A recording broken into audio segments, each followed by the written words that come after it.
아마 이 부분이 오늘 영상 보신 분들께 가장 궁금하셨던 내용일 것 같은데요. 결론만 말씀드리면 보톡스를 맞아서 안검 하수를 발생하는 경우가 있습니다.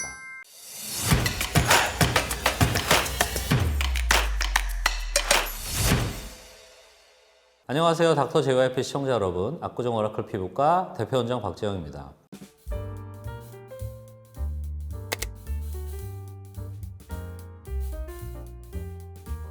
오늘은 안검 하수에 대해서 말씀드리고자 하는데요. 노화가 진행이 되면서 선명하던 쌍꺼풀이 없어지고 또 치켜뜨게 되면 이마주름을 펴기 위해서 보톡스를 맞게 되는데 이런 경우에는 눈 뜰 때 더 힘들어지는 경우가 간혹 있습니다. 오늘 이 안검 하수와 비수술적인 해결법에 대해서 말씀드리고자 합니다.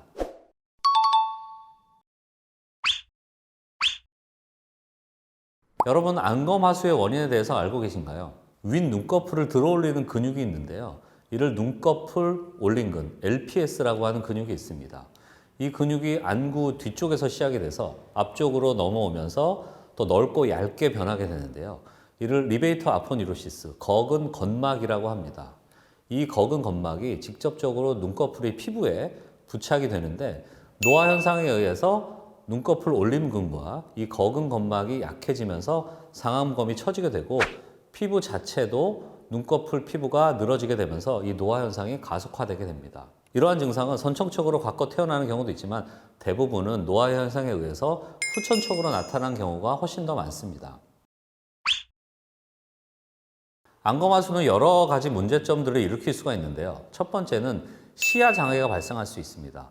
처진 윗 눈꺼풀이 동공을 가리게 되고 시야 장애가 생기게 되면 심한 경우에는 시력 발달이 방해를 받아서 약시까지 생길 수가 있고요. 두 번째는 가장 큰 문제점인데요. 나이 들어 보이게 되는 인상을 만들 수가 있습니다. 안검 하수가 발생이 되고 눈이 처지게 되면 눈꺼풀이 눈동자를 가리고 선명하던 쌍꺼풀이 덮이게 되면서 좀 피곤해 보이고 조금 더 나이 들어 보이는 인상을 만들 수가 있는 것이죠. 세 번째는 이마주름이 질 수 있다는 것인데요. 눈꺼풀이 처지게 되고 상안검에 힘이 빠지게 되면 보상적으로 치켜뜰 수밖에 없고요. 이마 근육 전체를 사용해서 치켜뜨게 될 수밖에 없으니까 결과적으로 이마주름이 조금 더 심해질 수밖에 없습니다. 이와 연관돼서 지속적으로 치켜뜨게 되다 보면 윗 눈꺼풀이 꺼지게 되면서 굉장히 피곤한 퀭한 눈까지 만들 수가 있고요. 이러한 이마주름이나 퀭한 눈이 사실은 안검 하수로 인해 치켜뜨는 습관이 원인인 경우가 굉장히 많습니다. 그렇다면 우리 피부과에서도 안검 하수를 해결할 수가 있을까요? 물론 수술적인 방법을 안 하고도 피부과에서도 안검 하수를 해결할 수 있는 방법이 있습니다. 이 안검 하수를 보톡스 시술로 해결할 수 있는데요.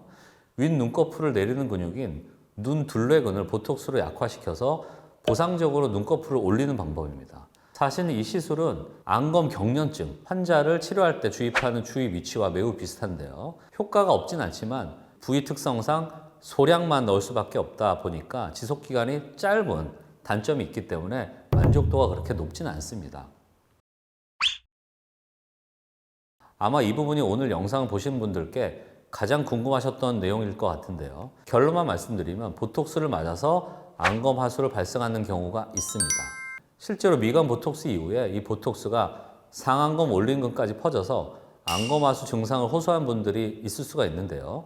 이 미간 보톡스를 주입하는 위치나 깊이 조절이 잘못되었을 때 드물게 해당 증상이 나타날 수가 있습니다. 하지만 이보다는 이마 보톡스 이후에 눈 뜰 때 힘들어지는 경우가 훨씬 더 흔하게 발생할 수 있는 증상인데요.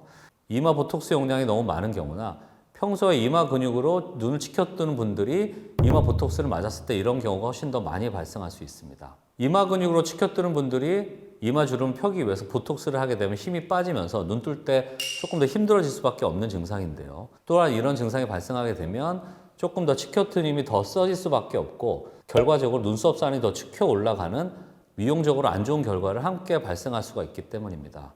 그렇기 때문에 이마 보톡스를 시술할 때는 특히나 이마 근육이 빠져서 치켜뜨는 힘으로 생활하는 분들에게는 이마 보톡스를 아주 적정 용량 잘 놓을 수 있는 시술자의 노하우가 매우 필수적입니다.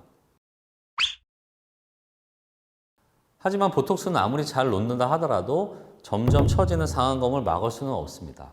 여기서 제가 아주 만족도 높은 시술 하나를 말씀드리고자 하는데요. 바로 안검 하수를 아이 써마지로 해결할 수 있다는 것입니다. 물론 안검 하수를 가장 드라마틱하게 해결할 수 있는 방법은 수술인데요. 하지만 수술을 받게 되면 평생 가는 흉터가 생길 수밖에 없고 또 붓기나 멍 같은 일상생활의 불편함이 약 3주에서 한 달까지 지속되는 부담이 있을 수가 있습니다. 또한 이 안검하수 수술을 하여도 좋아지긴 하겠지만 이게 좋아진 상태가 평생 갈 수는 없고요. 2년, 3년 지나면 다시 처질 수밖에 없기 때문이죠. 또한 이 재수술은 더욱 힘들고 경과도 안 좋은 경우도 매우 많습니다. 사실 이런 수술은 평생 한 번 할 수 있는 수술이기 때문에 너무 이른 나이에 하게 되면 오히려 나중에 더 큰 문제를 발생할 수가 있습니다. 그런 분들도 해결책으로 선택하기 좋은 게 바로 이 아이서마지인데요. 이 아이서마지는 여러분들이 흔히 고주파 리프팅 시술을 알고 계시는 서마지의 눈가 버전이라고 생각하시면 됩니다. 이 눈 주위 전용 팁으로 안전하게 눈꺼풀에 탄력을 주고 안검하수를 해결할 수 있는 것인데요. 이 서마지의 특징인 콜라겐 생성과 강력한 타이트닝 효과로 안검하수 해결에 효과적인 시술이 될 수가 있습니다. 이 아이서마지는 얼굴 서마지보다 훨씬 간단하고요. 시술 시간도 20분 정도로 매우 짧습니다. 그리고 얼굴 서마지에 비해서 통증이 훨씬 적어서 연고 마취만으로도 충분히 시술을 받으실 수가 있습니다. 눈 주위 피부는 얼굴 피부에 비해서 상대적으로 얇기 때문에 얼굴 서마지보다 아이 서마지가 조금 더 효과가 빨리 볼 수가 있고요. 실제로 시술을 받으시면 약 2주나 3주 후부터 쌍꺼풀 라인이 더 선명해지고 눈매가 시원해지는 효과를 얻으실 수가 있습니다. 동시에 눈썹 처짐 개선이나 눈가 주름, 눈밑 주름 개선도 느끼실 수가 있고요. 비수술적인 방법으로 눈꺼풀 거상 효과를 볼 수 있는 게 이 아이서마지입니다. 또한 상안검 수술 이후에 다시 처지는 케이스도 이 아이서마지가 매우 효과적이고요. 무엇보다도 가장 이 아이서마지 시술에서 중요한 것은 숙련된 전문의에게 상담을 받고 시술을 받는 것이 필수적인데요. 이 아이서마지 시술은 특히나 눈 주위에 이루어지는 시술이다 보니 시술의 깊이, 강도, 적성 샷수, 그리고 시술자의 노하우가 정말 중요한데요. 개개인마다 피부의 타입과 두께, 그리고 성별, 그리고 처짐의 정도를 고려해서 가장 효과를 극대화시킬 수 있도록 면밀한 상담과 시술이 진행되어야 합니다. 무작정 쏜다고 효과를 볼 수 있는 것이 아니고요. 아까 말씀드린 이 거근 점막이 피부에 직접적으로 부착이 되는 위치를 잘 포착해서 효과적으로 고주파 에너지를 쏠 수 있는 시술자의 경험이 필수적입니다. 따라서 내가 원하는 개선 효과를 얻을 수 있도록 풍부한 경험을 가진 의료진과 상담을 하고 시술 받는 것을 권해드리고 싶습니다. 오늘은 이렇게 윗 눈꺼풀에 처짐, 그 안검하수에 대해서 설명을 해드렸는데요. 어떠셨나요? 수술을 안 하고도 충분히 효과를 볼 수 있는 아이서마지에 대해서 안내를 해드렸습니다. 오늘 영상이 도움이 되셨다면 구독과 좋아요, 알림 설정 부탁드립니다. 저는 다음에 더 좋은 영상으로 다시 돌아오겠습니다. 오늘도 시청해주셔서 감사합니다.